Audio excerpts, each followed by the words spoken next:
बिस्मिल्लाहिर्रहमानिर्रहीम। डॉक्टर एजाज जुवेद। हम आज अपने यूट्यूब चैनल पे एक प्रेजेंटेशन डालेंगे क्योंकि हमारे एक दोस्त आए थे तो उन्होंने इस बारे में थोड़ा पूछा और बल्कि मैं समझता हूँ हमें आगाही दी कि सर जी ये मायोपिया क्या होता है, यानी जिसको हम कहते हैं नियर साइटेडनेस, कि पेशेंट को माइनस के शीशे लगते हैं।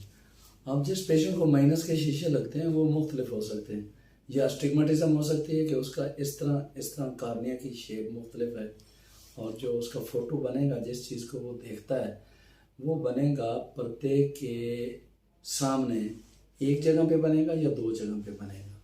एक पर्दे के ऊपर बन सकता है, एक पर्दे के सामने बन सकता है, या दोनों पर्दे के आगे बन सकते हैं, या बाज़ का ये भी होता है कि एक पर्दे के पीछे बन जाए, एक पर्दे के आगे बन जाए, वो मिस्ड स्टिग्मेटिज्म हो जाए। अगर ये करेक्ट होता है -1 से -2 से, तो मेरा ख्याल है हमें कोई फिक्र करने की ज़रूरत नहीं है कि -1 -2 की ऐनक लग गई और पेशेंट देख रहा है और पेशेंट को नंबर लगा दें, और अगर एज उसकी छोटी है तो जैसे जैसे वो बड़ा हो रहा है उसका नंबर चेंज हो रहा है तो आप चेंज करते जाएं, नो प्रॉब्लम। लेकिन क्वेश्चन ये था कि ये क्यों हो गया। इसका जवाब ये है, एक तो है ही है कि कुदरत ने जो भी कर दिया, लेकिन अगर फैमिली हिस्ट्री हो तो उसमें मायोपिया आ सकता है। पेरेंट्स में, दोनों में हो, एक में हो, तो उसमें बच्चों में मायोपिया या नियर साइटेडनेस या माइनस का नंबर लग सकता है। या आजकल जो हमने देखा है कि जब से इनडोर एक्टिविटीज़ ज़्यादा हो गई हैं, स्क्रीन टाइमिंग, टीवी, मोबाइल्स, और स्कूल भी छोटे छोटे हो गए हैं और पेशेंट को, बच्चों को बाहर निकलने की फैसिलिटीज़ कम है, तो इस तरह की कम्युनिटी में हमने देखा है कि मायोपिया तेज़ी से बढ़ रहा है, कि पेशेंट को माइनस के नंबर लग रहे हैं। अब नेक्स्ट क्वेश्चन ये है कि ये सिंपल मायोपिया है या पैथोलॉजिकल। पैथोलॉजिकल मायोपिया एक बीमारी है। सिंपल मायोपिया अगर -1 -2 से ठीक होता है तो हम समझते हैं कि कोई ऐसी बात नहीं है। अगर पेशेंट को कोई मसला नहीं हो रहा तो कोई बात नहीं, आप ऐनक लगाएं, बस चलते रहें। पैथोलॉजिकल मायोपिया ये होता है कि अगर पेशेंट को -6 का नंबर लगता है, या उसकी अब आँख देखते हैं, उसकी मेजरमेंट करते हैं कि कार्निया से पर्दे तक आँख इतनी बड़ी है, यानी 26 या 26.5 मिलीमीटर ऑफ जो है वो आँख बड़ी है, लंबी है, तो हम समझते हैं कि ये पैथोलॉजिकल मायोपिया होगा, यानी इस बंदे को कोई भी बीमारी हो सकती है। पैथोलॉजिकल मायोपिया में क्या होगा, उसका विट्रियस जो है, जो नूर का पानी है जो आई बाल के अंदर भरा हुआ है, वो लिक्विफाइड होगा, उसमें कोलेजन फाइबर वीक होंगे और वो ज़्यादा मूवमेंट उसकी होगी, और उसकी डिस्क जो है वो टिल्टेड हो सकती है, डिजनरेशन हो सकती है, और पर्दे के इर्द गिर्द मुख्तलिफ जगह पे बेशुमार डिजनरेशन के साइंस होते हैं।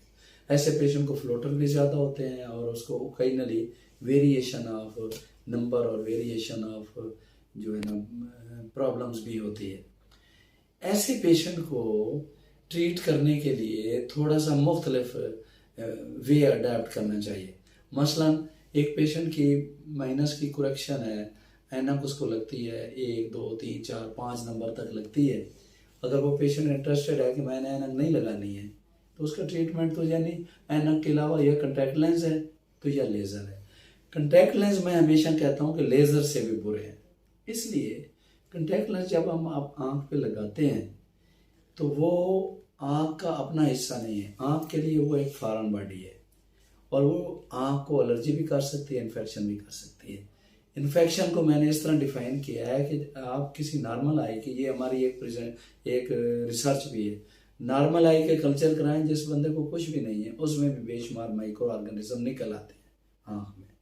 आप उसके ऊपर कॉन्टैक्ट लेंस लगा दें, आपने उसको टेंट प्रोवाइड कर दिया है माइक्रो ऑर्गेनिज्म को, आप इसमें ग्रो करो और इन्फेक्शन काज करो। तो इसलिए बात हो रही थी कॉन्टैक्ट लेंस की। तो कॉन्टैक्ट लेंस क्या कर सकते हैं, एक तो माइक्रो ऑर्गेनिज्म को ग्रो कर सकते हैं, दूसरा कार्निया की शेप को परमानेंटली कुछ चेंजेस ला सकते हैं, और बाज़ का इस तरह की चेंज आ जाती है कि हम कहते हैं कि इस मरीज़ की हम लेज़र नहीं लगा सकते। तो ये कॉन्टैक्ट लेंस का बहुत बड़ा डिसएडवांटेज है। अगर लेज़र लगानी है तो मेरे ख्याल है कॉन्टैक्ट लेंस पीरियड ज़्यादा होना चाहिए, बल्कि कॉन्टैक्ट लेंस ना ही लगाएं तो ज़्यादा अच्छा है। दूसरी बात है लेज़र। लेज़र की 2-3 किस्में हैं, इसका किसी दिन फिर बता लेंगे। लेज़र से आप मायोपिया करेक्ट कर सकते हैं, लेकिन कुछ चीज़ों का ख्याल करना है। मसलन आपने कुछ हिस्सा कार्निया का सेक्रीफाइस करना है। आप कार्नियल थिकनेस या टोपोग्राफी कराएंगे, उसमें डॉक्टर बताएगा कि आप लेज़र कराएं या ना कराएं। बाज़ का ये होता है कि हम देखते हैं पेशेंट तैयार है, जब हम उसका टेस्ट करते हैं हम कहते हैं भाई आप लेज़र ना कराएं, क्योंकि लेज़र में कुछ हिस्सा आपने कार्निया का सेक्रीफाइस करना है और बाद में दवाइयाँ भी डालनी है, ड्राई आई भी हो सकती है, वो कतरे भी डालने हैं। बहरहाल अगर आपने ऐनक नहीं लगानी तो कॉन्टैक्ट लेंस से बेहतर लेज़र है, आप लेज़र लगा लें और ऐनक उतार लें। लेकिन बेहतर ये है कि आप ऐनक लगाएं ताकि आपको प्रोटेक्शन रहे, पैसे भी ना लगें और आपको डस्ट से, एलर्जी से और आने वाले छोटे छोटे जो माइक्रो ट्रामास हैं, चोटें हैं, उनसे बचाती है और धूप से बचाती है। बड़े काफ़ी फ़ायदे हैं। एट द सेम टाइम आप जो है ना, अगली वजूहत ये हैं कि आप कंप्यूटर यूज़र हैं और आप नियर स्ट्रेन ज़्यादा करते हैं बच्चों में स्पेशली, तो उनमें भी मायोपिया हो सकता है। इसके अलावा एक दो और ऑप्शंस हैं कि आप फेक के कॉन्टैक्ट लेंस आँख के अंदर ही कॉन्टैक्ट लेंस डाल दें, वो भी इतना कामयाब नहीं है इलाज। तीसरा ये है कि अगर आपका नंबर है -18, 16, 15, तो डेफिनेटली वो तो लेज़र की रेंज से ज़्यादा है। अब क्या करो, आप अगर अपने हर हाल में ऐनक नहीं लगानी तो आप उस नॉर्मल क्लियर लेंस को निकाल लें और उसकी जगह जो इंट्राकुलर लेंस डाल लें तो ऐनक उतर जाएगी। ये 2-4 केस हमने किए हैं और वो बड़े कामयाब जा रहे हैं। इसमें कोई ऐसा इश्यू नहीं है, बस थोड़ी सी बहादुरी करनी पड़ती है कि आप वक्त से पहले लेंस लगवा लें, क्योंकि लेंस तो लगना ही लगना है ना। आप अगर जिंदा रहे, मोतिया हो गया तो लेंस तो लगना है, 80 साल में लगे, 40, 50 में लगे, 60। अच्छा, उसके अलावा एक चीज़ रह गई है कि अगर जो पैथोलॉजिकल मायोपिया है उसका क्या करोगे। अगर पैथोलॉजिकल मायोपिया है और आपने हर हाल में इसको ट्रीट करना है ऐनक उतारने के लिए, और या आप उसकी सर्जरी करना चाहते हैं लेंस डालने के लिए, उसका पहला काम ये करें कि उसको बिराज लेज़र लगाएं। पर्दे पे जहाँ वीकनेस है, जैसे मैंने कहा कि नूर का पानी थिन होता है और पर्दे कमज़ोर होते हैं, तो उस पर लेज़र लगाएं ताकि पर्दों को सेव करें। उसके बाद आप सर्जरी करें, बेहतर है। अगर ज़्यादा नंबर वाला है तो क्लियर लेंस निकाल लें, अगर ऐनक नहीं लगानी तो। नहीं तो फिर वो दूसरा तरीका तो है ही है कि एक रेंज है लेज़र की, यानी 5, 7, 8 नंबर तक, तो फिर लगा लें। अगर ज़्यादा है तो फिर तो लेज़र नहीं लगानी चाहिए। जितनी आप लेज़र लगाएंगे उतना ही कार्निया आपने सेक्रीफाइस करना है। अच्छा, ये चीज़ें तो हो गई इधर। अब क्वेश्चन ये है कि कौन सा बंदा लेज़र लगाए और कौन सा ना लगाए। पहली बात तो ये है कि जिसने ऐनक नहीं लगानी वो लेज़र लगा ले, और जो कहता है कि मैं ऐनक लगा सकता हूँ वो बिल्कुल ऐनक लगाए और लेज़र ना कराए। एक और क्वेश्चन है कि एक बंदे की 40 ईयर्स एज हो गई, उसको -2 या -1.5 की ऐनक लगती है, वो कहता है मैंने लेज़र लगवानी। उसको याद होना चाहिए कि आज आपने ये माइनस का नंबर रिमूव कराया लेज़र से, अगले दिन आपको पढ़ने के लिए ऐनक लग जाएगी। फ़ायदा क्या हुआ, एक तो आपने कार्निया पे प्रोसीजर कराया, आँख पे प्रोसीजर कराया, दूसरा आपने पैसे लगाए, तीसरा आपको ऐनक फिर लगानी पड़ी कल से। ये मरीज़ को लाजमी बताना है। फिर मरीज़ को ये भी बताना है कि आपको ड्राई आई हो सकती है, थोड़ा बहुत स्ट्रेन हो सकता है, उसका इलाज जारी रखना।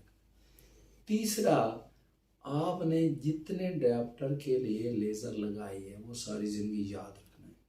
अगर इस बंदे को मोतिया हो जाता है, सफ़ेद मोतिया, तो उस वक्त जो लेंस डालना है उसके लिए ज़रूरी है कि इसने कितनी लेज़र लगवाई थी, कितना ऐनक का नंबर था, ताकि जब अब लेंस डालना है तो इसको ऐनक ना लगे।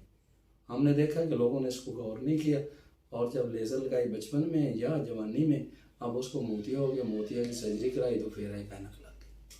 तो ये चंद बातें थी, हमारा दिल बड़ा था कि ये लाजमी मैसेज पहुंचाना है। जो भाई आया था उसकी मेहरबानी कि उसने ये पॉइंट हाईलाइट किए, हमने इसको वीडियो में कर दिया। उम्मीद है आपको पसंद आई होगी। जो क्वेश्चन इसमें मज़ीद पूछना हो, हमारा यूट्यूब चैनल है, उस पर जाके आप लिंक पे जाएं और आप उसमें क्वेश्चन और भी हम तो पूछ सकते हैं। अस्सलाम वालेकुम, थैंक यू सो मच।